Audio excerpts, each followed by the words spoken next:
Hi guys, my name is Lewis from Brintech Customs, one of the head mechanics here. We've just started this new project.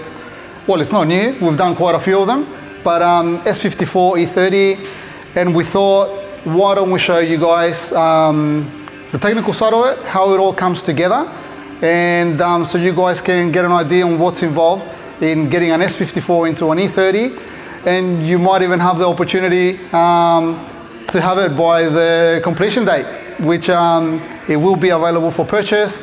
Check our website for details. Yeah, you'll get all the information and what's going into it, all the upgrades, what's available. And if you're interested, just inquire. But yeah, so we're going to start with some technical videos. First of all, yeah, just to remove the engine, you'll see as it goes on. Enjoy.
First part, quite easy. Drop the engine, remove all the accessories that will no longer be needed.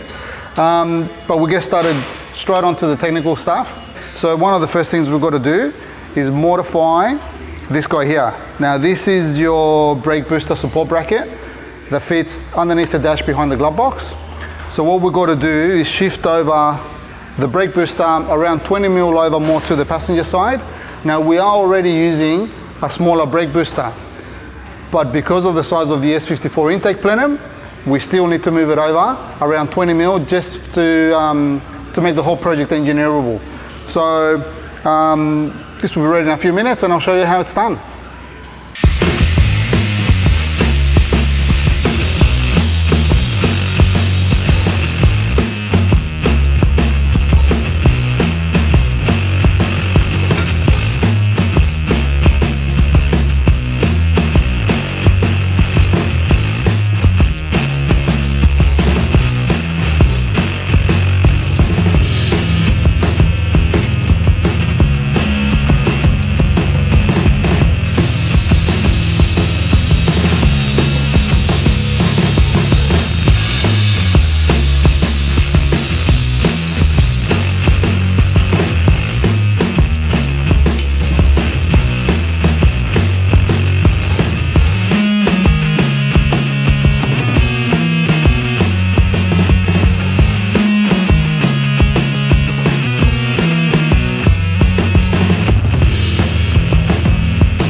guys, so here it is, it's done.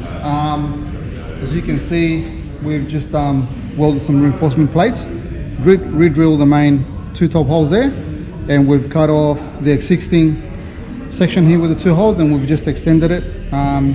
We've used heavy grade steel to make sure that it's all good for the engineering, and I'll show you soon how this fits in there and the next step in getting this in there. Alright guys, so here it is fitted to the underside of the dash, and as you can see, I'll try and get some good light in there. So that's where it bolts onto the top there. That's where it bolts onto the middle section now of the tunnel. And that's all we've got to do now. Just put the light down for a second. So what we've got to do now is we've got to enlarge this hole here, get rid of this section, that section there, and re-drill the new holes, all 4 holes, re-drill them through. Once the booster is on the other side, you don't see none of the sections that have been cut out, which is a good thing. And then yeah, you do have to extend the rod that goes to the brake pedal. There is enough thread in there to unwind it. Just be careful, you got to pull a little bit from each side, just so you don't pull too much just out of the one side, and then you're left with no thread and no brakes. So yeah, that's it. Okay, so now as we can see here, the holes are drilled.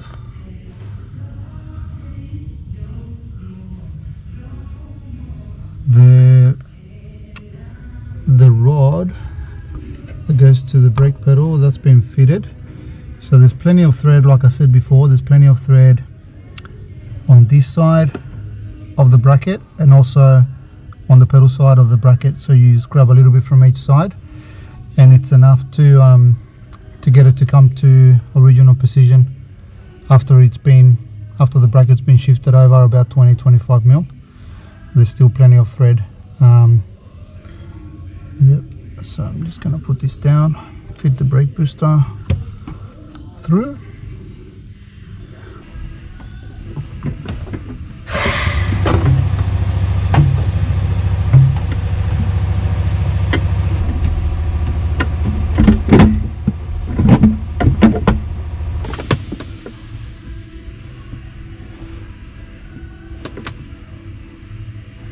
So with this brake booster, it does need to be modified a little bit.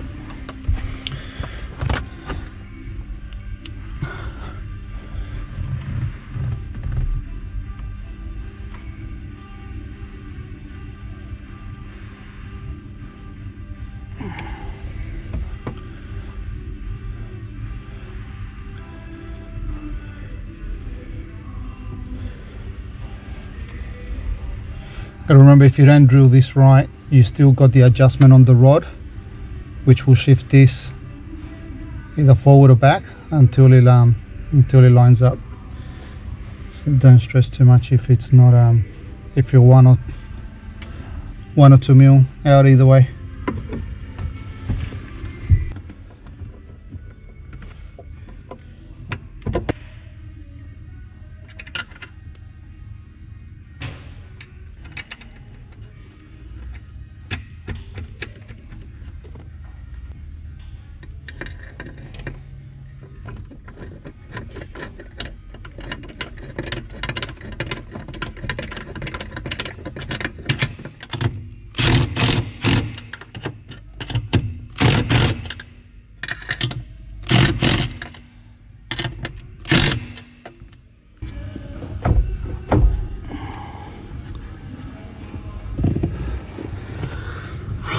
And that's it.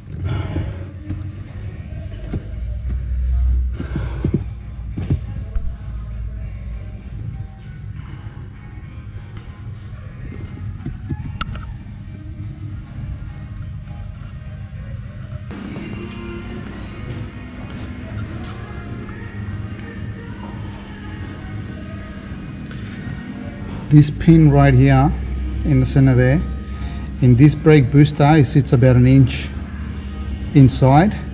It's meant to sit flush with the surface here, So this also had to be modified just so it still matches the factory E30 brake master cylinder. But other than that, that is it.